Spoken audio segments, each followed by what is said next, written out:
ఈ కూటమికి నియోజకవర్గ స్థాయిలో కానీ రాష్ట్ర వ్యాప్తంగా కానీ 175 సీట్లలో మన అభ్యర్థులు గెలిపించుకుని కొత్త ప్రభుత్వాన్ని రాష్ట్ర ప్రజలకు మంచి ప్రభుత్వాన్ని అందించే విధంగానే ఈ ప్రభుత్వం ఉంటుందని చేస్తున్నాం.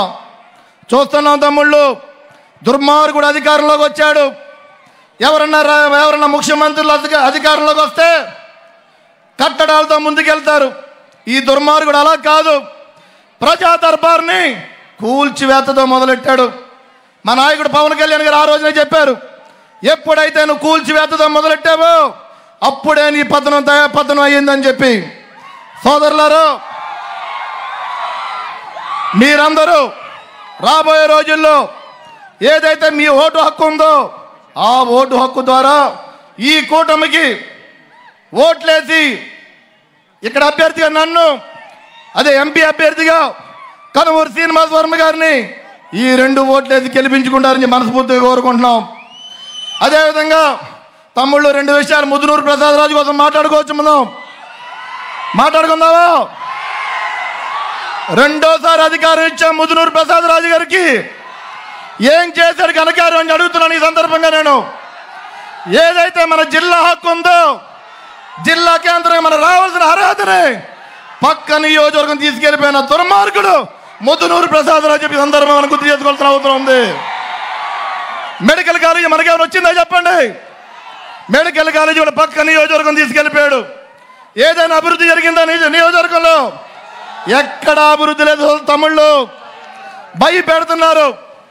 తెలుగుదేశం పార్టీ కార్యకర్తలైనా, బీజేపీ పార్టీ కార్యకర్తలైనా, జనసేన పార్టీ కార్యకర్తలైనా ఎవరన్నా ప్రజల పక్షాన్ని మనం ఉంటే గనక మనందరినీ కూడా కేసులు పెట్టే పరిస్థితిని ఈ దుర్మార్గపు ముదునూరు ప్రసాద్ రావు తీసుకొచ్చాడా లేదని చెప్పి ఈ సందర్భంగా నేను అడుగుతున్నాను మిమ్మల్ని.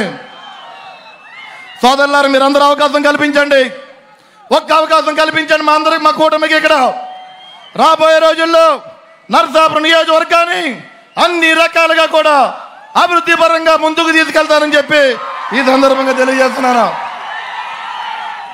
2 విషయాలు నరసాపురం నియోజకవర్గ ప్రజల తరఫున, నరసాపురం నియోజకవర్గ పార్టీ పరంగా మరి కాబోయే ముఖ్యమంత్రి వారి గారిని 2 ప్రశ్నలు అడుగుతాం. ప్రశ్నలు మనకు కావాల్సినవి.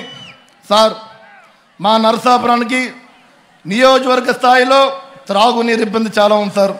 ప్రతి గ్రామంలో కూడా త్రాగునీరు ఇబ్బంది ఉందండి. మనం అధికారంలోకి వస్తున్నాం, వచ్చిన వెంటనే ఆ త్రాగునీరు ఇబ్బంది మనం పరిష్కారం చేసుకోవాల్సిన అవసరం ఉంది సార్. అదేవిధంగా నరసాపురం నియోజకవర్గంలో తీర ప్రాంతం ఉంది. ఇక్కడ ఐరన్ లోపం ఏదో కానీ నరసాపురం నియోజకవర్గ ప్రజలందరికీ కూడా చాలామంది కిడ్నీని బారిన పడుతున్నారు. వాళ్ళ డయాసిస్ ప్రాబ్లం ఉంది. ఈ ప్రభుత్వం గవర్నమెంట్ హాస్పిటల్ కట్టింది కానీ గవర్నమెంట్ ఎక్కడక్కడ లోపల ఎక్విప్మెంట్ లేకుండా జరిగింది సార్. మనం అధికారంలోకి వస్తున్నాం, దయచేసి మిమ్మల్ని అందరినీ కూడా కోరుకునేది ఒకటే, ఈ డయాలసిస్ ఎక్విప్మెంట్ కూడా మీరు కల్పిస్తారని చెప్పి మనస్ఫూర్తిగా నేను కోరుకుంటున్నానండి. డ్రైనేజీ విధానం సార్. తమ్ముళ్ళు ఒక్క నిమిషం ప్లీజ్ సార్. ఇక్కడ డ్రైనేజీ విధానం కూడా బాగోలేదండి. త్రాగునీరు విషయంలో ఆ డ్రింకింగ్ వాటర్, డ్రైనేజీ 2 మిక్స్ అయిపోయి ఆ కలుషిత వాటర్ తాగడం వల్ల కూడా ప్రజలందరూ కూడా ఇబ్బందికర పరిస్థితులు ఎదుర్కొన్నారు.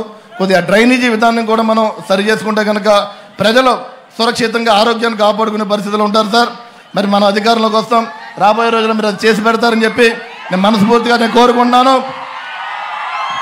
ఏం తమ్ముళ్ళు, ఏంటి రేపొద్దున మన ఎన్డీఏ కూటమి గెలిపించుకుంటారా లేదా? చెప్పాలి గట్టిగా మీరు. చంద్రబాబు నాయుడు గారి నాయకత్వం, పవన్ కళ్యాణ్ గారి